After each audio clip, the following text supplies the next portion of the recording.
Selamat datang di channel Rudy Konsultan, channel yang membagikan tentang informasi perpajakan dan tutorial tentang aplikasi perpajakan. Di video kali ini gue mau review yaitu petunjuk penggunaan aplikasi e-faktur atau Webpass. Webpass itu sendiri, untuk kalian yang belum tahu Webpass apa itu Webpass, Webpass itu sendiri adalah e-faktur yang bisa diakses menggunakan web, yaitu website, Chrome atau Mozilla. Oke. Sebelum kita lanjut, untuk teman-teman yang belum klik tombol subscribe, silahkan klik tombol subscribe di bawah ini. Bantu kami agar kami semakin semangat lagi dalam membuat video tutorial berikutnya. Oke, kita lanjut ke bawah. Aplikasi yang digunakan yaitu SPPPN 1111. Nah, untuk cara mengakses aplikasi berbasis web, yaitu kalian bisa link yaitu di http web-efaktur.pajak.go.id. Nah, sebelum lari kita coba ke aplikasi e-fakturnya. Untuk kalian, pastikan dulu di browser kalian atau di Chrome atau firewall kalian itu sudah diinstal sertifikat elektronik. Sertifikat elektronik itu apa? Nah, dan tata cara untuk penginstalan sertifikat elektronik kalian bisa klik link di atas. Di situ ada cara download sertifikat elektronik dan cara install aplikasi cara install sertifikat elektronik. Oke. Pastikan dulu kalian sudah menginstal sertifikat elektronik. Terus kemudian kalian bisa akses http web-efaktur.pajak.go.id seperti yang saya contohkan seperti ini.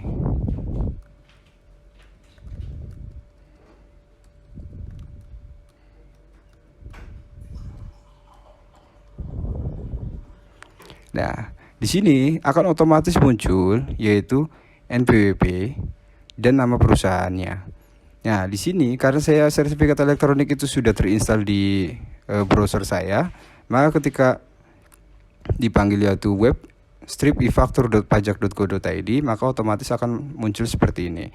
Jika kalian punya sertifikat elektronik dalam satu browser itu misalnya ada 2 atau 3, maka pada saat akses e-faktur web-efaktur.pajak.go.id, maka kita disuruh memilih salah satunya. Katakanlah kalian mau melaporkan yang untuk satu perusahaan A, terus kemudian nanti habis itu melaporkan yang perusahaan B dan lain-lain. Oke, setelah itu kita bisa langsung masukkan yaitu password. Tapi di sini teman-teman, e-faktur berbasis web sejauh ini hanya berapa wajib pajak yang bisa mengakses. Mungkin nanti pada saat awal November itu bisa diakses oleh semua orang. Itu saya juga kurang paham. Kita klik. Nah, di sini Anda tidak terdaftar sebagai pengguna e-faktur web. Kalau begini, kita tidak bisa menikmati istilahnya e-faktur web. Mungkin, yaitu tadi yang saya kasih tahu bahwa ini kan baru sosialisasi dan mungkin di awal November kita bisa mengakses hal ini. Fungsinya apa sih e-faktur e-web? Nah, e-faktur e-web itu sendiri kita bisa monitoring, katakanlah e-faktur yang berbentuk desktop ada di kantor, terus kemudian direksi atau apa kita sedang ada di luar kantor. Nah, kita bisa memonitoring apakah ISPT kita sudah dilapor atau kita yang punya akses untuk melaporkan itu. Gitu. Jadi yang pasti untuk step awal kalian harus install sertifikat elektronik di Google Chrome atau firewall kalian, terus kemudian kalian bisa login di sini. Nah, terus setelah itu kita lanjut ke bawah. Di sini cara tutorial penginstalannya. Nah, jika kalian sudah login ke aplikasi e-faktur berbasis Webpass melalui laporan SPT PPN 1111, nah, kalian bisa buka menu administrator. Nah, ini setelah login ya teman-teman. Nah, setelah login maka akan tampilan dari aplikasi e-faktur Webpass-nya tuh seperti ini. Nah, di mana kita bisa buka menu administrasi SPT, terus kemudian dan pilih submenu, terus kemudian monitoring SPT. Di menu ini kita akan ditampilkan daftar SPT yang sudah berhasil dilaporkan dan sedang proses. Setelah itu, untuk pembuatan SPT-nya akan dilaporkan, klik tombol posting SPT dan muncul dialog box yang berisi masa pelaporan. masa pajak dan tahun pajak yang akan dibuat. Jadi kalian bisa langsung posting di situ tanpa harus kita menginput faktur pajak masukan, karena faktur pajak luaran mungkin kan pas sudah dibuat pada saat menggunakan e-faktur desktop. Terus kemudian faktur pajak masukan kalian bisa akses di sini, yaitu kalian bisa cek. Nah, setelah itu kalian bisa posting langsung di sini.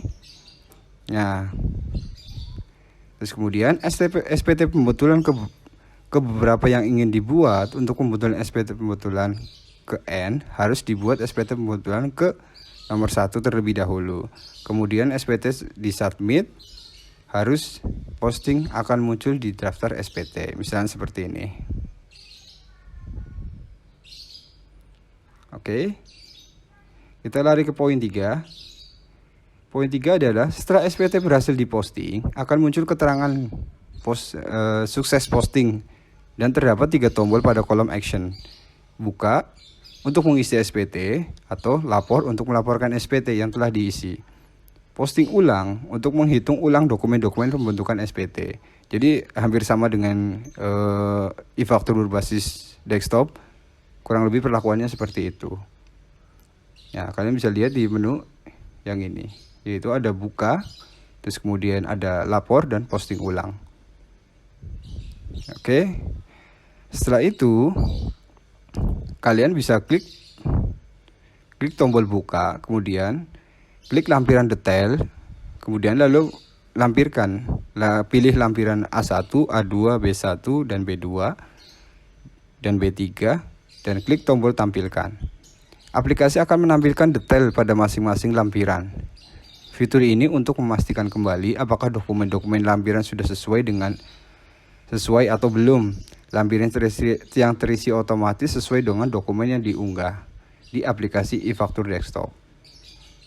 Ya, jika dokumen-dokumen belum selesai, silakan tekan tombol tutup dan posting ulang pada baris SPT yang sudah dibuat. Kemudian tekan tombol buka dan lihat hasil posting ulang. Oke.